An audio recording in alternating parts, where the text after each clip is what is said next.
Soyez bénis partout où vous vous trouvez. Bonjour, émission Nabino.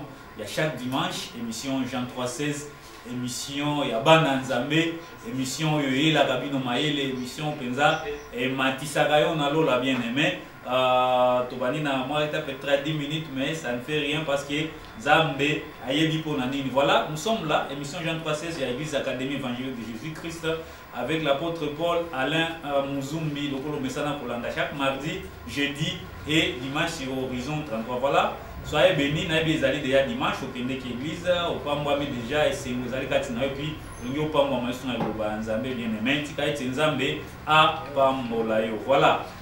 Donc, on met ça bien aimé, Bisso, Tobanda, la mission na Bisso na Losambo. Na Losambo, pourquoi? Parce que Nzambe Ndé Azali sur Bisso. Parce que c'est lui qui a permis que nous soyons là, c'est lui qui a permis que nous ayons la télévision, où il y a la biso, ce qui peut azali na biso te pour ça le côté. C'est pourquoi nous avons l'habitude de confier même à Dieu, même une minute. Attends 2 minutes, il y a émission na biso pour nous popper, ça y est, merci pour nous soit sali, va contribuer pour être message comme la bino, nous sommes zambé, aïba na kosala belé, à mon aosenga na yo, to bon de la bouquet. Seigneur de gloire, de tout-puissant, oui, biti nani ni père de gloire, on va qui me dépendanga, oyo alanda, biso le père de gloire, papa. Yo, biti na parce que yo, oye bakailo, avant qui est comme le centre. Si quand il était tango, yo, ezala yo, papa. O dominer un mot, papa, na présence na yo. Pambola, lito, yao, ya koyoka, papa. Pambola, pe, ndako na ye, pe, makamona, nyon, son kolo, et que ne liboso à cause de ta parole, parce que c'est ta parole qui vient tout mon Dieu pour réglementer. Parole on est à retirer hors de bisika des autres des alaki. Parole on est à retirer à l'obiko bisika malade des alaki. Parole on est à bengana mon lili à mon minisata na papa pour être bana pour installer présence na yo pour être bana no bazana na esengo. Tika ete yo ba lelo tango to ko ensemble kolo e bana kotia pole o e ko kamba bana no bomo na bango mo bimba e ko pambola bango na kombo na Jésus Christ. Amen. Voilà, merci Seigneur. Bien-aimé, Izali, Malaomi Kobandana Nzambe, Izali, émission Nayo, Kakamingi, émission Jean 316. Pour la bande Koyo, Baebinamte, qui émission Jean 316, Tokomi Bandio, Penza, Boyeba n'a pas annoncé Bango qui est Jean 316. Et comme il y a horizon, Jean 316, comme il y a chaque mardi à 16h, chaque jeudi à 16h, puis chaque dimanche à 12h à horizon 33. Donc, pour être Baeba n'a pas parce que Jean 316, ils avaient une mission Oyo. Mais ma représentation en présence en Zambie. Awa tolobelaka makambo ya bomotote, tolobelaka makambo ya kokende. Oh, soki makambo na ngai ya bomotote, mais tozolinga totangisa yo volonté en Zambie. Qu'est-ce que la volonté de Dieu dans ta vie? Zambie alimini na bomoi na yo et ta vie yo Nzambe azo s'intéresser nango, c'est d'abord ta vie spirituelle. Parce que Job a dit en réalité dans l'homme c'est l'esprit. Soki molimo ya muto etongami malamu. C'est pourquoi il faut n'entoluka muto ya kati molimo mutu etongama. Et là comme ce kotongangote ce qui loba ya Nzambeti. C'est pourquoi et puis ne pas n'importe quel loba ya Nzambe, parce que loba oyo to bengi loba parole charnelle. Et ça otangisa savoir vivre, savoir être, pesa batumbote, pesa boyer, comme na SM na morale ba otangisa biso na classe. Oh, comment faire les affaires avec Jésus? Yesu ayi kosala ba affaire na yo bien aimé. Yesu ayi kosala ba affaire na yo te. Yesu ayi nde kobikisa molimo na yo. C'est pourquoi il faut yoka loba oyo et comme molimo no liboso na Nzambe. C'est à travers la connaissance de la parole. Donc Babylone wana Nzambe alobaki na biso kayi tu na ngo besoin. Mais Nzambe c'est apesa biso ya maele ke oza mutu normal sur la muki na tongo, il faut pesa batumbote. Et ça normal. C'est très normal. Na mutu ata et si c'est pas que aucune église pour va kopesa batumbote te eza bomote donc to l'église te pour wanda kotangisa biso kopesa batumbote nenya kotanda mbetu nenya biso ya kosala ba savon te wana komi ko bimalibanda. C'est pourquoi Jean 3:16 eza wana bien aimé pour na kotia na nzela oyeba Nzambe alingi nini molimo no Nzambe a kolobela Nzambe tango yake pa mutu aya nde ko bikisa nde molimo parce que tolobaka ngo d'une manière vague que mutu ana molimo mutu apena na nzoto. Mais siko Nzambe aza molimo. Siko Nzambe tango yaka pa mutu, ayaka kosala nini? Ayaka kolobela molimo to ayaka kolobela nzoto. To ayaka kobikisa molimo to ayaka kobikisa nzoto. Bon, soki nayebi ko répondre ngai ki ayaka kobikisa molimo na ngande sengeli yebika. Parce que tant la version na mingi yo, après c'est à l'homme de gagner le monde et de perdre son âme. C'est-à-dire, oyo wana kati ne Nzambe ayaka koluka wana. sikoyo oyo akati wana nde liloba oyo ezo ya koluka parce que wana nde akokande compte pa nzambe wana nde akokende pa nzambe nzoto okende pa nzambe te ntango nzambe alobi bateme yo ozwi bateme okoki kopesa bateme na moto ya libanda otiki moto akati azwi bateme te ntango nzambe alobi lata elamba ya pembe ozwi osomi nzambala ya pembe olati yango me moto akati wana alataka bilamba ya mwindo ya sali te moto wana akati nde ilfo alata po ye nde asepresentaka liboso ya nzambe ntango nzambe alobi to gene yo ozwi oboyi fufu oboyi nini oboyi makayabu ondike makayabu wana nde esalaka nzambe ayoka yo te me moto wana akati akokontinue kolia bilei oyo nzambe alingaka te bien aimé donc c'est à dire que Jean 3 eza wana mpona kozongisa na nzela mpona kotia na kati ya balabala oyeba qu'est-ce que Dieu veut de toi parce qu'il t'a prévenu que ses pensées ne sont pas nos pensées et ses voix ne sont pas nos voix. Autant les cieux sont élevés au-dessus de la terre, autant mes pensées sont élevées au-dessus des vôtres. Donc tant que tu n'es pas en Zambé, il faut te lukana nous. Makanisna eza nini. Maele Nzambe eza nini. Hein? Yamunde totambola bien en Zambé, mais ce que biso tozo de na makanisi na biso. Yo yebi ke oyo nzete, Nzambe pe ba wana nzete. Donc c'est-à-dire que asa yiki ya yo eza ya yete. Donc c'est-à-dire que totambola bien. Voilà, c'est pourquoi les autres totambola na thème ya kitoko ko pambolo ya mingi so zo landa voix ya Nzambe. Tozo pesa bino programme na biso tozali na balabala Croix-Rouge numéro 32 commune de Barumbu, commune de Barumbu na balabala Croix-Rouge numéro 32 tosangana pana chaque mardi na 16h prière ba maman. Vraiment je vous avais bazaka wana pona ko pambola mabota na biso. Bonde la pena pona mabota na biso po kimia ko tatalaka mokili lelo makambo ekoma ebele. Donc il faut za Nzambe ou atie ange liboso libota na yo mondela libota na o mondela bana non ndenge ba okende classe tout ça là il faut abandonner chaque fois libota na maboko Nzambe yaka mardi eza wana to bondela rapona mabota na biso mercredi za ka science ya question réponse batuni mituna wa to kutia na régime mituna alobi apôtre point ni tango azoteya ye a contradira ka ezaka na contradiction. Non, c'est-à-dire pour y avoir des contradictions, mercredi à 15h, il y a posé la question na yo nyonso sur la Bible, banana Genèse et Apocalypse, ozo poser question na yo nyonso pas ya mosala Nzambe après bana ko ya mola. La confession monsieur ya déjà wana bandeko so wa musulman bazani sa te mercredi pour jouer na zapenza ben David. Bino bolobi boye na molimo. Donc c'est-à-dire que il faut tout expliquer nyonso na molimo. Voilà. C'est-à-dire que Nzambe azosala ebele mercredi Tozalawana, que Dieu vous bénisse bien aimé. Le vendredi, chemin de la vie éternelle. Moussa Nzamba formula la Bible. Bible, tu as dans Genèse 1:1. Là, soit on va t'en dire wana. Parce qu'on a Nzamba, on a t'en kelaki mokili, t'en kelaki lola, baleki.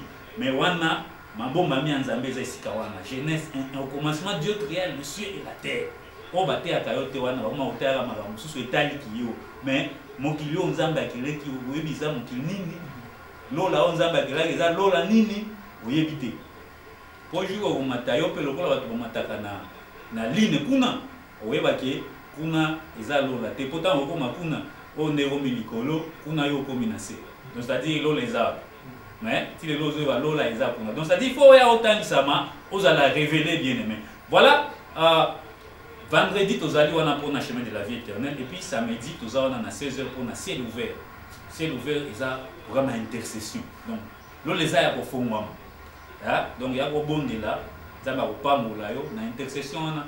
Donc, quand on te yo na molimo. Parce que nous sommes dans la parole spirituelle. Na ko pesa yo te sija ko bon là. Yo ndo ya wana. Lamba lobi ange nanga azawa akosala yo lelaka. Yo lobaka.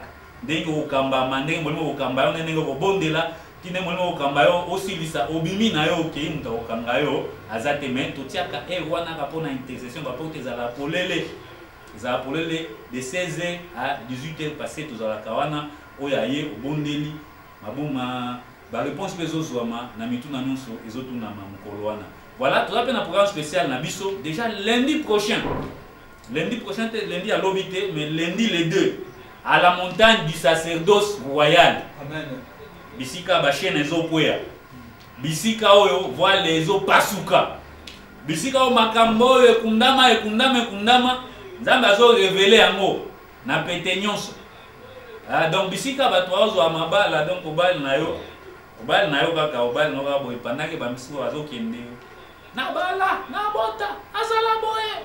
Mais na académie tokendela yango repete tokotela yango mpe jeune parce que fondement ezali base ezali liloba nde epesaka nyonso donc yaka d'idée au 8 tokondela ensemble bien aimé likambo wana eza compliqué ozomona compliqué wana ayepa nzambe eza compliqué te likambo wana ozomona munene yo aussi ondima no de fait biso tozalaka boye na famille ekoma nango ka boye bien aimé te ekozala bongo te yo oza ya Yesu yo oza mwana nzambe donc ça dit likambo na yo wana ya na solution nango yako tuna nzambe académie yako tuna nzambe apôtre Paul Muzumbi pesa likambo wana l'idée au 8 nous serons là-bas sur Croix-Rouge numéro 32 commune de Barumbu à la montagne du sacerdoce royal tozo mata na ba dimension enseignement na ba prière et les solutions sont en train d'être données bana nzambe ba c'est que la témoignage des années ebelé ba ba bando bota te 10 ans 16 ans aboti na peteka bonga na yaki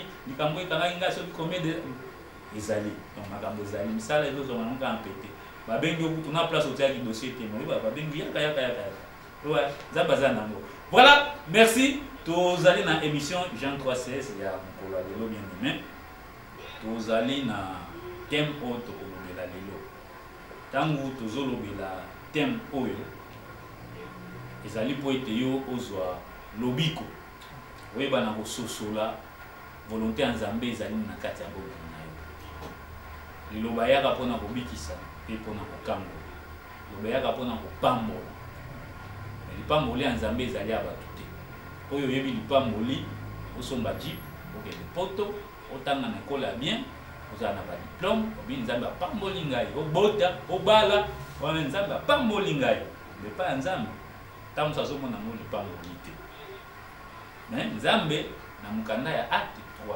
26 alobi tanga acte 3 Acte 3, 26. Le 26e verset. Oui.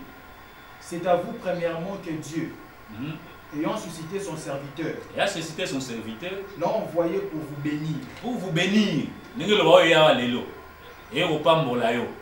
Oui. En détournant chacun de vous de ses iniquités. Ah bon? Te. Abi, batie koso manda ute. Batie koso mamutuka te. Libala te. Kobota pete. Bati angote. Mais alobinde en détournant chacun de vous de ses iniquités. Donc voilà ndeli pamboli nzambe. To nzambe po apambola yo. Ye aina alongoli waka na nini? Na iniquité, na mabe na yo na masumu na makanisi mabe na yo. Nzambe soki alongoli yo wana esi apamboli. Amen. Et puis eloko ko longola yo wana kaka eza nini? Liloba nzambe ya solo. Ndeko longolo wana. Est-ce que yo za inquiétude? Tango mwana mutu aleki na jeep, tango mwana mutu aleki aboti yo ozobota te, yo lobi nono, ye nzambe apamboli. Est-ce que ye nzambe si alongola ye na mabe na ye? Po nzambe biso ka si alongoli yo na mabe. Oza mopambwami ya makasi. Amen. Nzambe si apambola yo. Amen. Po yo so longwe na ba mabe, na ba masumu na nini. Po masumu no wana nde kangelaka yo nzela.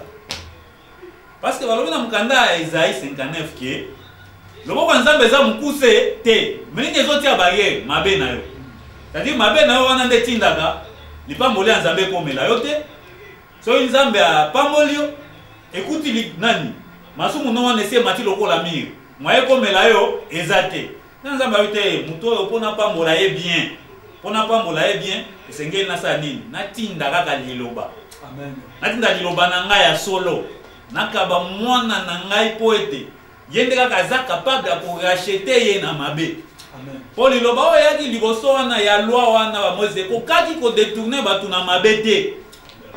Liloba wana ozoka wana ya nzoto bazote ayo ya kusala boye ezotalaka makambo ya nzoto kolata pantalon mwasi te kopulata elamba mobali te boye na boye etali makambo eza ya nzoto ekolongolo na mabe te. Mais la seule parole qui est capable ya kolongola yo na mabe, c'est la parole spirituelle, c'est que nous sommes en train de t'amener. Une parole pleine de puissance de Dieu. Il y a puissance en Zambé. Tant que vous avez liloba oyo, puissance est là dans liloba oyo. Yango ka ndé ko sala po ete mabe ici là. Amen. C'est-à-dire liloba ya molimo. Tant que longolo siko na mabe, tant que longolo siko na makamu, ndo komi mutu ya kopambwa mais pas Nzambe. Ayibike mutu aza kopambwa. Po atando ki alobi, lokola oza na mabe te, moyen doki makambo na simba yo.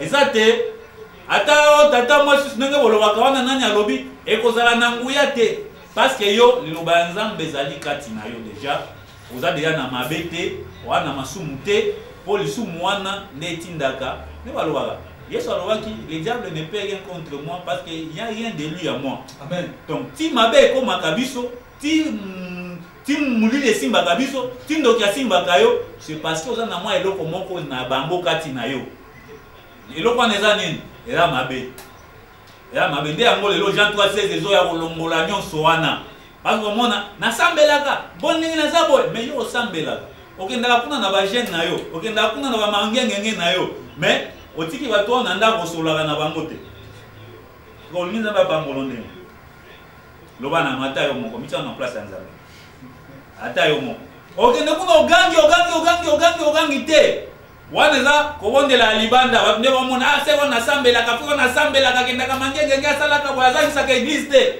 mais kati na yo kuna eza na biloko ifo tolongola en même temps olobisa mutu na ndako te en même temps ozala soki na nini ya bato teta biso liloba oyo ezoyesa nini ekoderange yo kino biloko wana elongwa po ete ozwa lipamboli ya nzambe amen voilà c'est pourquoi elo tolobela te moko kosepela nango makasi même si ekotrouble yo omona biso tozala na tembe omona biso toza boye mais eza teme yo mpo akokambola yo bien aimé lo tolobela likambo etali temps de la grâce qui est sous la grâce nani oyo aza qui est dans le temps de la grâce. Amen. Pour il faut toyer bango. Nani oyo aza na kati ya tango angolu. Po lelo tozo yeba a bien aimé tozo ya temps de grâce. Na temps de grâce a dit ata na sali masumu ba olimbisa ngai. Bon ata na sali boye nzambe a olimbisa ngai pa to na tango angolu. Yo est-ce que nzambe alobaki bongo? Tango ngolu donc le photo de la tango toyeba nani oyo aza na tango ya ngolu. Amen. Parce que na tango ngolu balobi kama mkanda Isaïe 49 Isaïe 49 8e verset. Isaïe 49 le 8e verset. Oui. En tête le rétablissement d'Israël. Le rétablissement d'Israël. Ainsi parle l'Éternel. Ainsi parle l'Éternel. Au temps de la grâce, je t'exaucerai. Ah, tikawana. Bien dolobela, toluka tolinga toyeba nani aza na tango ngolu. C'est ça non? Amen. Bon maintenant, balobi au temps de la grâce, je t'exaucerai. C'est-à-dire na tango ngolu kaka nde na koyanola yo. Bon, soko za na tango ngolu te mwa nzambe ya nola yo. Exacté. Donc si le loi nozo ke nozo bonde likambo solution na yo te, c'est-à-dire au côté na tango ngolu te. Il faut qu'on ait un temps ngolu parce que le temps de la grâce c'est-à-dire c'est un temps. On se continue na kati. Aso senga ke loko mukeboye nzamba ya nolio. Amen. So fuka bika boyo sengi nzamba ya nolio. C'est temps ngolu. Hein? Tanga lisumukanda ya Romains 6. Photo ye balelo na nyoyo aza na temps ngolu. Bon temps ngolu vraiment na makambo zo le kana RDC oyo. Na makambo to traverser na Kinshasa. Tango ngolu bawai na tango ngolu bapase oza bawai na tango ngolu masumo oza susu na tango ngolu penza ndenge to vivre boy tango ngolu nzambe tango mukanda Isaïe Romains 6:14 lobini Romains chapitre 6 et 14e verset. Oui. Car le péché n'aura point de pouvoir sur vous. Les péchés n'auront plus de pouvoir sur vous.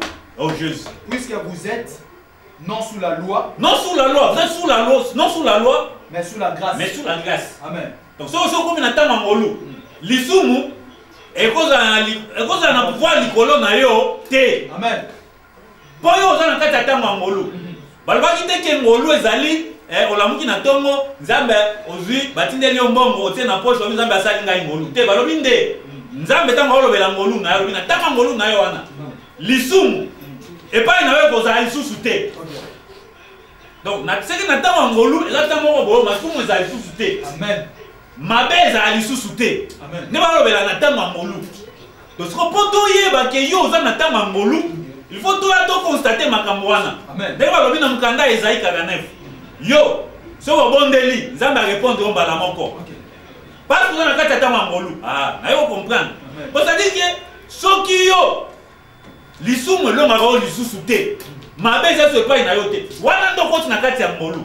Donc kolobela ngo awa.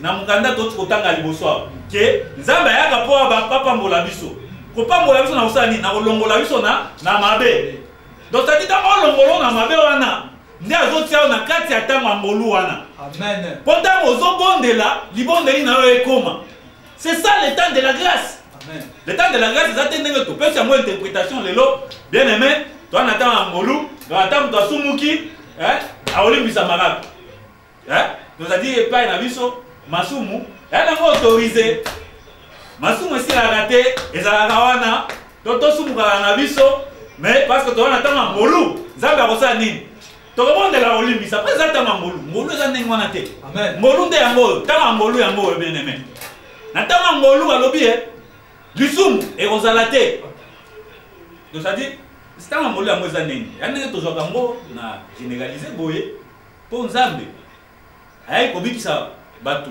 boye na foule to nzambe ayaki kobikisa nde yo motu ozolanda ngai so nde bazoloba yo nde il faut kota na tango ngolu amen po ebele bakola bato wana na tango ngolu nzoka nde akota na tango wana ngolu te donc il faut ça comme makasi yo nde okota na tango wana ya tango il faut vivre parce que la parole de Dieu elle est vivante donc il faut vivre tango wana amen et non tota lo nzambe eza na contradiction to ndenge ni lo nzambe koza na contradiction te nzambe Dieu ne se contredit jamais. C'est-à-dire, entre temps, voilà, c'est-à-dire que la grâce, na français, pour avoir batanga mine pour le gabiso, pour corriger biso. Mais, pour avoir batanga mine, je crois bien, la grâce, c'est une faveur imméritée. D'ailleurs, écoute, si quand même, si quand même, tout ça, un verset. Po mutwana kimela kaza na tama ngolu lelo to lever to longola ba confusion amen tanga mukanda ya Romains 4 4e verset Romains chapitre 4 le 4e verset oui Romains 4 or à celui qui fait une œuvre le salaire est imputé le salaire lui est imputé non comme une grâce mais comme une chose due. Ah, oyoki. D'autres lois, grâce à une faveur donc, au cas où soit yango te soki te. Donc bayoki lionde mawande ba pesi yo. Nzoba nde nzamba zo na mukana na ye. Soki mutu azo sala. Soki mutu azo sala. Salaire na ye. Zali susu ngolu te. Mais ekomi droit na ye. Alléluia. Amen. Faut biso to sala na nzambe. Tout ça est l'ensemble. Amen. Bisous de tout ça, c'est toi la carte est l'ensemble déjà. Amen. Avec vous toi à ça. Oh ça la pesante n'est ensemble à Osengana. Il y a pas une aime à Mangolo et ça juste. C'est un ensemble à Ngapengoluté. Quoi tu n'as un point. À mon dit, et quand tu confusion bien aimé. 082 49 49 49 9. Tout ça on a au benga pour réagir au les en direct. Tu comprends makambo Mangolo. Po comment utiliser ngolu abusivement to nzambe asalinga ngolu nasomi fufu na somi mutu yo somi mutu ka ngolu ya nzambe angwana ngolu ya nzambe penza ke kaka na mutu ka penza ko nzambe ayipo yo somba mituka ngolu ya nzambe penza angwana nzambe ayipo yo obala bosoki obali kadi munene nzambe bona bosko me obala me obikisa mite omonke nzambe yaki po yo obikisama po yo to yo obala nzambe yaki po yo obikisama po to yo po oboda entre soki bapose yo question ya lelo entre obota mapasi na obikisama kota bokonzi ya nzambe kopona nini c'est ça le problème. J'ai béni la servante de Dieu qui a intervenu à lelo, la servante de Dieu, maître pasteur Nicole Odja. Ah oui, Dieu, quand il vient d'abord, pour aller la biso, il faut biso to es bandé to retourner à l'hôtel en Zambie pour toi va couper ça et ma bonza na biso. Ça dit faut dans to bongama nakati. Hein? Cherchez premièrement le royaume et la justice de Dieu. Les restes vous seront donnés. Mais biso to inversa hôtel, to renversa yango. To va au église pour la osani. kolokana no matabisi omoni na mwa baba chrétien oh nzamba Yesu nzamba lo pe na mukanda nani obi mon peuple certainement mon peuple est fou et il ne me connaît pas. Il ne me connaît pas mon peuple. Basani oli mutu yo OK nazana yo osombelo mais ozebisa mutu wa otekela yo osopesi mbongo na yo mo yo zana no pesa nga na matabisi non eloko yo osomba osenga mbote osenga eloko osomba olingi te pesa nga na matabisi après yo ozona na matabisi siko omonke wa bon toi na télévision omonke osama mamo on s'est tiré confusion net moins fou mon boy. Amen. Ndenza balobi ke sagesse ya mokilinga na zo ngo lokola folie. Nzamba ko a considérer ngo lokola folie parce que makamto sala ka ngo wana. OK na zango OK ndo sombelo ko mais otiki na ngo ozo déranger na no moteki. Pesa na no matabisi. Pesa na no matabisi. Pesa na no matabisi. Mais loko ko somba otiki yango. Ndenge to ke pa nzambe. To ke pa nzambe po to zo bomo ya seko. Amen. To ke pa nzambe po to yeba nzamba azali nani. Amen. O alobi za cha matali likolo nzete po ayeba Yesu aza nani. Amen. C'était différent. Ayeba Yesu aza nani. Comme ça to linga to yeba nzambe aza nani. Mais ça alobi chercher premièrement le royaume et la justice. Wana ndeko koyeba ngana aza nani. Na kati ya biloko mibale wana. Ndeko boko découvrir ngai. So ozi royaume, ozi justice nzambe et comme kati na yo. Wana ndeko koyeba nzambe. So, le reste, ozoango sima. Ce n'est pas matabis. Le reste, c'est pas matabis.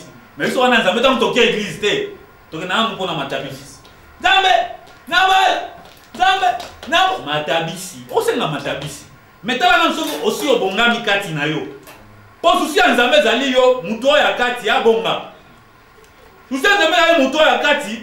Azala bien, azala digne, azala fait à l'image de Dieu. Amen. J'ai venu les serviteurs de Dieu, l'apôtre Paul, le Moussou va intervenir la fois passée pour image en Zambé. Au souci en Zambé, Zambé c'est la moutou ya la kati, ako kanana ye. Ako kanana Zambé parce qu'il n'a pas vu Zambé, il a créé l'homme à son image et à sa ressemblance. Il faut tout le monde à niveau là, parce que l'iloko na zo la okakane na uté ayo. Oyeba, so ozana tamba molu to ozana tamba molute kali loba oyo nde okotisa yo place wana. Amen. Nde okomisa yo oyeba nde totonga po yo okoma na image ya Nzambe. Le temps de la grâce. Nani ozana tamba molu? Nani ozana tamba molu? Yo ozana tamba molu. Na lokuta na wana. Wana tamba molu, na moyebi na wana. Wana tamba molu vraiment parce que lobi na tamba molu. Masuma kozana pouvoir te. Amen. Jésus-Christ. Soki to komi na tango ya ngolu, masuma kozana pouvoir te. Nenge lelo, to na tama ngolu, tata na Kinshasa yo mo. Tana muka ba fe yo ba usambe. Tana ba se yo ba usambe. Tana na. Sko wo ba na tama ngolu, sko Bible ko si to nenge ni. Bible ko si to nenge ni. To lo bana entre nous. Po Bible ndezolo. Na wono na wali na tang ngolu boza sou na lisumu te parce que vous n'êtes plus sous la loi. Na tango ya loi de masumu to bando considérer am. To bando considérer am weza parce que ça peut autoriser. Fongola mzonga musimana na Romains 5:14 tanga. Romains chapitre 5 le 14e verset. Oui. Cependant la mort a régné depuis Adam jusqu'à Moïse. Et tout temps bien lobby, c'est pendant la mort, c'est-à-dire le péché. Parce que lobby, le salaire du péché c'est là, c'est la mort. Donc liwa ya kate so limasu muzati. Zolo ba liwa oyo yebite, po yo liwa mbeseke, oyo liwa nte. Namba lobby, c'est pendant la mort a régné depuis Adam jusqu'à Moïse. Donc c'est-à-dire masumu régné qui depuis Adam jusqu'à Moïse. Jusqu'à Moïse. Et si. Donc après Moïse, toko lobela lisusu lisumu te. Après Mibeko toko lobela lisusu masumu te si la nango. C'est-à-dire normalement après Moïse, masumu ko za Jésus. Masumu ko za lisusu te. Parce que c'est Jésus-Christ. Moïse est venu avec la loi. Amen. Christ est venu avec quoi? La vérité. La vérité et la grâce. Amen. Christ est venu avec la grâce. Bon, c'est-à-dire Moïse a prévenu que Christ a quoi? Mais tant Moïse a l'écrit, c'est-à-dire que masumu za lisusu te. Oya ye aye na ngolu. Parce qu'on a tant vous suppose y a liloba. Jésus-Christ c'est la vraie parole de Dieu. Amen. Tant vous avez déjà liloba en zambe ya solo. Ça dit que masumu za lisusuté. Amen. Pourquoi ça va liloba? Tout le monde a lisumu lisusuté. Ça dit qu'on a tant mangoluté. Parce que Christ qui est venu avec la grâce de Jésus. Amen. Avec ce que vous comprenez, bien aimé. La parole que je t'apporte aujourd'hui, elle est capable de te soutirer, de t'élever, de te présenter comme une vierge pure devant notre Seigneur Jésus-Christ. On comprend que on a l'ambiguïté, connaissance à Mokili, connaissance charnelle. Oh, nous sommes sous la grâce bien-aimée. Donc ça dit, attends à Bondeli, attends à Sumuki, Zamba Osala, à Olympia, attends à nous Romains 5, 17, 18. Bien aimé Zamba Pamolayo, ils allaient à l'église académique évangélique de Jésus-Christ, émission Jean 3:16, chaque mardi à 16h, chaque jeudi à 16h, et puis dimanche à 12h, le col à l'élo. Apôtre pour aller Muzumbi, Tata Nangaya, mon lit, on n'a pas mon levis Kazali, Nabino, pasteur Caleb Kibong, et donc, tout ça, tambo la poète, you, Otongama. Pour que toi tu sois bâti à l'image de Dieu. Parce que lobby, vous connaîtrez la vérité, et la vérité vous affranchira. Yo lobby qui s'amarra ceux qui ont eu solo. Ceux qui ont eu nous solo te, lobby qui s'amarra te. Balobaki te que lobby qui s'amarra comme non on aussi là na kupelselo wa bougie. To na komelisa kalo wa ji. To na bosala banani soki purgatoire soki banini balobaki bongo te. Yo luka vérité. Cherche la vérité que je t'apporte maintenant. Cherche à connaître qui est Christ. Cherche à connaître qui est Dieu. Hein? Parce que Jean 17, 3e verset, Robin. Jean chapitre 17, oui. 3e verset. Oui. En tête, la prière sacerdotale. La prière sacerdotale. Or, la vie éternelle, c'est que tu connaisses, toi, oui. Le seul vrai Dieu, et celui que tu as envoyé, Jésus-Christ. Oui. La vie éternelle, pose la vie éternelle. Pour la vie éternelle, ceux qui osent parler de la vie éternelle. Parce que là, tu me soucies, tu ne pas ensemble la vie temporaire. Alors que nous avons vie temporaire, c'est-à-dire que accueilli na yo bonde là parce que asa malade. Jour père Robika, ati koye pa koya na église. Auti ake osambela pas zo lukalibala. Okanisa frère na église, o frère na biso tele pe mutema, c'est na biso tele mutema, o mara jour abali. Onza nzambe asili. Po nzambe na nde wana. Nzambe temporaire. Nzambe abiloko. Ndeo nzambe azote abiso lelo. Oke ne bondo, okobala, okobota, oke te. Wa nzambe te. Wa nzambe te. Yesu aboya ki nzambe wana. Po satan na yebisa ki egumba mela ye. Aboya ki egumba mela nzambe wana. Oza différent te bien aimé. O comprendre ngai te. Yesu aboya ki nzambe wana. Quand le diable est venu tenter Jésus, a présenté qui est mokili. Bokonzi a mokili. Plaisir à mokili oyo. Biloko ya mokili oyo abitala omoni yo nyonso na mokili oyo ya ngai so ogumbameli ngai nakopesa oyo yango Yesu alobi aboyi ogumbamela nzambe wana. Amen. Mais nzambe wana ndo oyo ozokende kogumbamela na église lelo apolo oyo ke église okende kogumbamela nzambe nini nzambe ndio okende ogumbamela nzambe ya biloko ya mokili oyo topo okende église po bala po boda po sala boy ozata na souci ya kotonga muto ya kati te azala image ya nzambe wana souci wana te yo wana okyo bondeli na bala na boto kozongi na ndako muto abundaka na lopango so ba otoka mai ba soteka kantina ya zobunda yo omoni eza yo muto oyo atonga ba batu na parcelle wana kaka yo muto oyo soki nini na nini kaka yo bazokuta kaka yo mais na église otikite nda ok omoni yo pona yo nzambe obiso tozoya na tozoyela yo awa yo yebi yete. Amen. On va dire nous notre souci toyiko le baté que toi on a besoin peut-être que mituka ezala banda ko ezala mais notre souci d'abord c'est de bâtir l'homme à l'image de Dieu, l'homme selon Dieu. Oh alobi nzambe muto ya kokani na nzambe parce que nzambe aza na image na ye mosala nzambe apesaki yango awa babi nzambe aza bolingo soki okokani na nzambe tokuta ta mwa bolingo epa na yo. Amen. Wana to mwa komo okana. Nzambe aza bolingo mais muto pe bolingo aza nango. Ça dit que bakomi kokokana. Alléluia. Il te bénisse bien-aimé. Obi nzambe alimbisaka. Mais tokuta yo pe ata basali yo mabe osala nini? Olimbisaka. Omoni ke moi image ya nzambe komi komonana. Mais yo na nzambe olobi oza je suis l'image de Dieu. Nzambe asala nga na image nanga mais oui image obimisaka.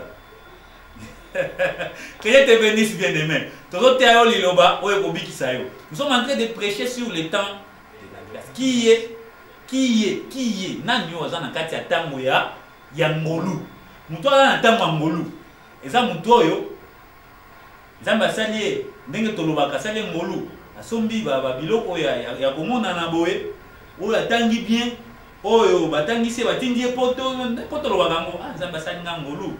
Na bali Nzambe asali ngolu na manga safa. So biso toloba tolko to yeba na tango ngolu. Nani oza na kati ya tango eza mutu wana to eza mutu mususu. Parce que omona batangi biso na mukanda ya Romain. Balobi na tango ngolu wana masumu ezalaka te. Oh c'est un temps que toi tu dois vivre. Amen. Et pas Nzambe otambolaka yo moko otambolaka foule te. Liloba ezoya nde epai na yo. Balobi liloba eza kati na yo nde na Romain bazoloba ngo. Eza nde yo. Ezoya nde epai na yo yo mutu ozolanda ngai. Amen. Que liloba ezo epai na yo. Siko liloba epai na yo wana. Il faut eti ngolu wana et publier tant ya grâce kati na yo. Biloko il faut total la monde kati non pas ça biloko libanda te. Amen. Tana 2 Corinthiens. 4:18.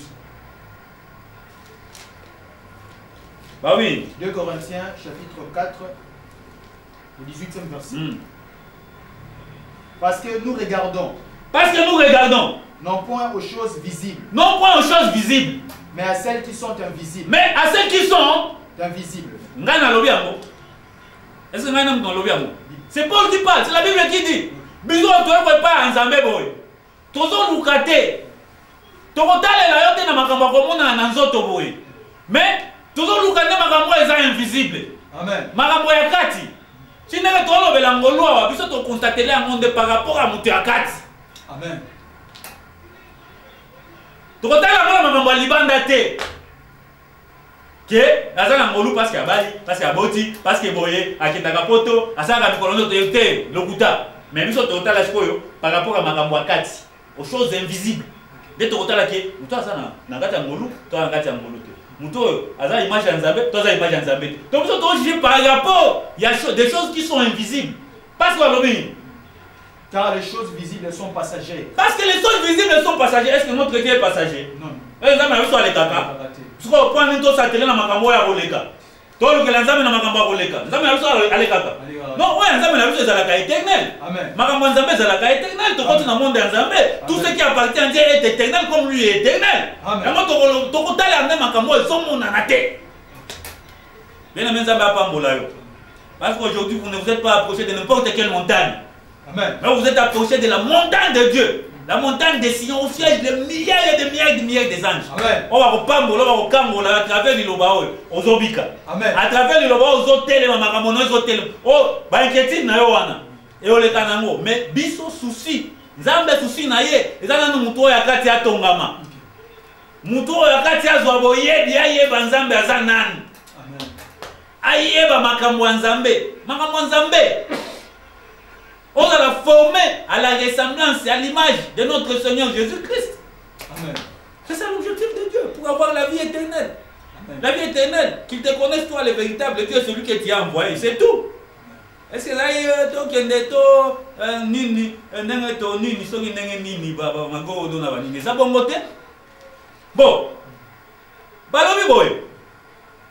Que nous ne regardons pas aux choses visibles, parce qu'elles sont passagères. Et là, passager, mais tout à la makambo est invisible, comme notre Dieu. Yango tout à l'élaé. Ce qu'on dit, tango yangolu. Bien aimé, oui, kobenga, so ozolanda en direct, dans ma pambola yo, oui, kobenga, numéro, ya Vodacom, on le en direct, on le en direct na numéro wana, benga, to yambayo. Voilà. na biso ki na régie to bongisa ki nzembo so bazwa ki yango so ki ezali ba ko balancer poto pe mamuke ba bieza na prêter voilà tozo kende to profiter na temps molu mais tozo rappeler ba programme na biso nous sommes avec les frères chrétiens ici est-ce oko pesa nous ba programme na biso OK ba balanda monsieur nous a des pasteurs Albaki l'église académie évangélique de Jésus-Christ on a Croix Rouge numéro 32 na commune ya Barumbu to sanganaka mardi à 15h au Italie ba maman Jérusalem c'est-à-dire prière ya ba famille ba problème les alliés belé na kati mabota il faut doit tout sambela pour ba problème on les solution dans nous nous avons mercredi à 15h p on a ba question réponse c'est-à-dire depuis Genèse jusqu'à Apocalypse autant à voir les anneaux nous comprendre l'écriture contradiction à contradiction yo to bengi yo frères sœurs oya pour rejoindre biso pozwa éclaircissement pozwa lumière ya solo et le banzambe ya molimo.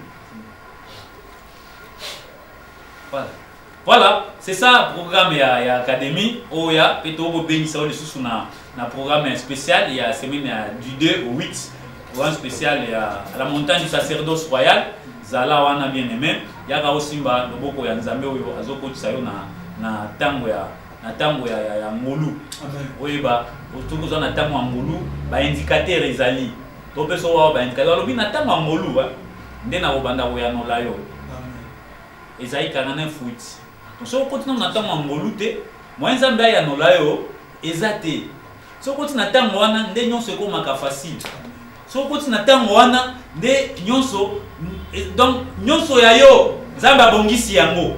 Parce que c'est un temps, c'est une période que Dieu a préparée pour toi. Il faut pas que tu aies un temps. Là, il y a une loi. Parce que la loi, il y a masumu eleki. Amen. Masumu eleki. Mais il faut que tu aies un temps. Bango na temps moko boye. Oyo, masumu ezate. Pour qu'on ait ceux qui a beningai, balamoko na yoki. Ceux qui a sengi, balamoko na sali. Parce que masumu ezalite. Peut-être que tu as un temps molu, tout ça, tu vas pouvoir aller sumuter. Lisumu et qu'on pesait sur bisoté. Maintenant, nous avons un temps molu, mais aux autres sumuka. Nous avons un temps molu, quand les akatinayo, lokuta zakatinayo, moyebi zakatinayo, kindumba katinayo, loko nyonso wana kolula katinayo, convoitise katinayo, molo na temps molu. Mais aux autres contredire ça, aux autres sans même dans lokuta. C'est ça. Notre Dieu ne ment jamais. Lui il dit que Nathan wana lisumu ezali na pouvoir te lisumu ezala raté. Bien aimé yo zali mon Christ yo sambela nzambe lelo mitala bien. So sumu kaka wana tanga mbulute. Sala makasi ko yo kota Nathan wana parce que c'est un temps. Il faut kota Nathan wana. Sans quoi okomona loboko nzambe te. Sans quoi okomona bilemo nzambe te. C'est pourquoi ozomona ozosambela makambo ozosimba te. Osambela makambozo kendete. Donc ozo et comme il y a matindika avec Dieu c'est balobi nous ça la facile. Aux amis difficile so côté pas nzambe. Nous c'est comme nini facile. Temps de la grâce.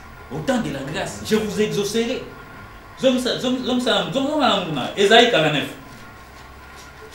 Esaïe 49. Banda 8 kita. Esaïe 49. Oui. Le 8e verset. Oui. Ainsi parle l'Éternel. Ainsi parle l'Éternel. Au temps de la grâce. Au temps de la grâce. Je t'exaucerai. Et au jour du salut.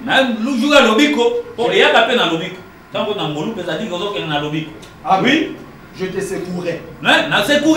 Amen. Je te garderai. Et je t'habillerai. Nzambe atiki ngai, Nzambe abwaki ngai, Nzambe abosani ngai. Te, alobi na tango soko mona bosani yo. C'est-à-dire ozate. C'est ça. Oza na tango wana te. Il faut pas na tango wana. Amen. Soko tu na tango wana Nzambe akobosana yo te. Moyenga beni nae. David a dit, j'ai grandi, j'ai vieilli, je n'ai jamais vu un juste abandonné. Bon ndenge nini yo, okomi ko ba komo abandonné yo. Okomo lo Nzambe abandonné yo. C'est qu'on a la justice te. C'est qu'on a juste été. Hein? C'est qu'on a juste été. On a tant on a été. Tant on va champion, tant on va l'homme, tant on va nzambe. Tant on va véritable adorateur. Ceux qui adorent Dieu en esprit et en vérité. Et en vérité, la vérité qui est venue pour nous sauver, bien-aimés. C'est la même vérité que nous te transmettons aujourd'hui pour que tu sois sauvé. Parce que sans la vérité, Oko kende gauche, droite, au monde, vous allez makasi pour nous, c'est vous allez passer. Place moi vous allez limiter comme tout na est-ce que nzambo penza yi parce que s'il n'est pas dans ces temps-là. Oui, par contre lobby. Et je t'établirai pour traiter alliance avec le peuple. Non, n'a pas établir yondo bando ça la alliance. Na peuple, na place na ngai. Oui, continue. Pour élever le pays. Pour élever le pays. Et pour distribuer les héritages désolés. Pour distribuer des héritages désolés. So kuti bato baza pe makambo na bango, baboto la. Po bato ba musu aya baboto lo biloko na yo. Awa ba lupango te. Azolo ba lo mapango te o baboto la nga lupango. Po ko sepela na sadike nzambe ozonga sanga lupango na ba lupango te. Mais yango pe kozonga. Mais avant yango ezonga, faut makambo na kati oyo. Ba ravise ba iko ravir yo. Ba lobi muto na tanga ngolu yenda na pouvoir ozongi sango. Amen. Mutu azongwe déjà temps wana soki ya lobby babotola ki eloko bakangaki ba étoile na yo batiaki on a situation songolo pakala mutu wana za na tango ngolu soki ya lobby nyonso ezongi. Amen. Parce que ba asasa za koti na tango wana. Oui, pour dire aux captifs sortez. Mais bien entendu soko za na tango ngolu te oko libérer ba captif te oko libérer ba captif te bazoloba que Jésus il est venu pour publier une année de grâce. Amen. Pour libérer les captifs. Parce qu'il y a qui n'angolou. Jésus-Christ, c'est lui qui est venu avec la grâce. Amen. Mais est-ce que si on continue à attendre, oh Jésus-Christ, il y a qui n'angolou. Mais le lobo ya molimo ni loba ya bosolo. Loba na tene ngo kenda wana na ba parole na bino. Bon, Zamba a limbisa. Pe apeso makasi ya botele ma bien-aimé. Babi, c'est lui libérer les captifs. Les captifs, oui. Et à ceux qui sont dans les ténèbres, paraissez. Il y a l'obaka, na muto aza na mulili, akoloba na yo bima. Amen. Na mulili pe obimi. Ndenge lelo na obimiso na mulili à travers loba o. Amen. Lelo Yesu alinga bimisa yo na mulili, muto wana eza yes. Faites à l'image de Dieu. Akoloba no bima na mulili. Poza na bato asia na mulili. Omona na gate. Ata ba oluka muto esengeli basunga, yo amona na yo te. Bato asia na mulili. Attendez, on a zo kanisa munana na kopesa eloko asalela ngai yo oyaka ta kutu na makanisité parce que oza na mulili batia odeya na mulili ana moko ba loa mangambu yo peso koma na mulili. Amen. Mais la seule personne qui est capable de te sortir de là c'est celui qui est sous le temps de la grâce. Oza na tango ngolu so alobi so toi qui es dans les ténèbres paraissez. Amen. Banda lelo banda omonana. So mutu akanisi eloko waza mutu akosunga ye to mutu oyo akotinda to mutu oyo akopesa responsabilité yo mpe omonani. Amen. So bakanisi mutu oyo peut-être bakopesa mwa élévation place moko yo mpe omonani. Amen. Parce que oza su na molili te mutu anatanga ngolu alobi. Amen. Mais yo sokoma na molili bien aimé yaka olanda loba molimo yo mpe okota na ntango ya ngolu oza na kati ya lumière mpo bamonaka yo okota na loba molimo yo mpe olongwa na captivité. Amen. Olongwa na captivité batia yo donc comment non captif so baluka bakanga o bakangi yo so ndoki alobi aloba mbala moko soki oyo alingi aloba esimbi yo donc bakineka mwa malédiction mwa ndoki moko azata na nguya moko te apambala alobi yo mpe mbala moko elati yo na ndenge nini yo mutu oza na ntango ya ngolu oyo makambo wana na ntango ya ngolu ezalaka su na nguya te. Amen. Ezalaka su na nguya te mpo oyo oza na kati ya ntango ya ngolu. Mais ndenge nini makambo wana ezosimba yo pi oyena bien aimé toi na kati yo oza na ntango ya kati yango soki osumuka oza na kati ya ntango ya ngolu. Ntango ya ngolu ya ntango ya bato nyonso te. Amen. Ya ntango ya bato nyonso te. Ya ntango ya bato oyo bazosola nzambe batika mokili batika mabe batika masumu bazwa bokonzi likolo ya masumu ndenge Romain alobi na kati ya ntango ya ngolu lisumu ezalaka te ezalaka na pouvoir te. Amen. Ezalaka na pouvoir te lisumu ezalaka na pouvoir te. Merci. Ezalaka na pouvoir te mais ndenge nini yo na kati ya ngolu mais lisumu. Bon, to continuer. Tanga mukanda ya Colossiens. Colossiens 4. Colossiens chapitre 4. Colossiens 4, 6e verset. Le 6e verset. Oui. Que votre parole soit toujours accompagnée de grâce. Il faut ça toujours accompagner la nene. La grâce. Pour yo so comme na kati ya tama ngolo. Nous sommes banda au sale. Ils ont accompagné na grâce. Amen. Oui. Assaisonné de sel. Ah, Zambo. Ce qu'on a loba na yo. Mungu ape ezanga te.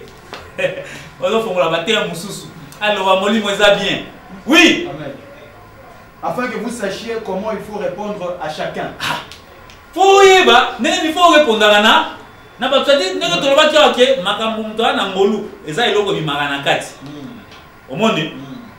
C'est à travers ngolu. Ozo yeba ndenge ni yo okoloba. Amen. Amen. Parce que nyonso ekelama na liloba. So oza liloba o eza na ngolu. Rien. Yo osa na eloko te. Ata olobi. Ozaka lokola ba prophète ya Baal. Zambe te ngolu eza na kati ya maloba no te. Amen. Lipa eza te, Mungu eza te.